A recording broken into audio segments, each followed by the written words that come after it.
بسم الله الرحمن الرحيم. تعالوا مع بعض ناخد سؤال جميل بيجي معانا على طول في الامتحانات. عددان صحيحيان النسبة بينهما 3 إلى 7. إذا طرح من كل منهما 5 أصبحت النسبة بينهما 1 إلى 3. عايزة العددين دول. كده ده منهج تالتة إعدادي. هناخد شورتس كده، حاجة صغننة معلومة مفيدة، ونحل بسرعة شوية. هنفرض إن العدد الأول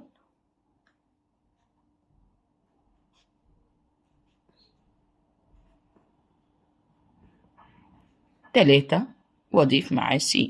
طب والعدد التاني 7 وبرضه معاه السي. بعد كده يا ولاد هنحطه في صورة تناسب 3 س على 7 س. قال لي إذا طرح من كل منهما 5، يعني كل عدد هشيل منه ال5.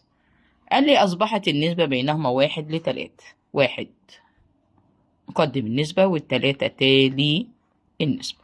يلا مع بعض نستخدم التناسب بتاعنا طرفين. هضرب التلاتة في التلاتة س ناقص ال5، وهضرب الواحد في السبعة س ناقص ال5. يلا يا ميس نضرب الأول الأعداد. 3 في 3 ب9 س. طبعا عندك إشارة ناقص. 3 في ال5 15. هات الطرف التاني. 1 في 7 س ناقص ال5. كده تمام؟ لا لسه. يلا حبيبي هنجمع السينات مع بعض والأعداد مع بعض، بس كل واحد بيدخل الناحية التانية بإشارة مختلفة. يعني 7 س موجب تدخل ب7 سالب 7 س.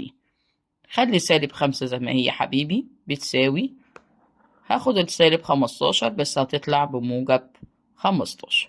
9 ناقص ال7 2 س -5 زائد 15 بإشارة الكبير وبطرح، يعني 15 ناقص ال5 يديك كام يا ولاد؟ 10. عندك رقم قدام السين؟ أيوة حبيبي ده المعامل بتاع السين، نقسم عليه طرفين المتباينة المعادلة بتاعتي.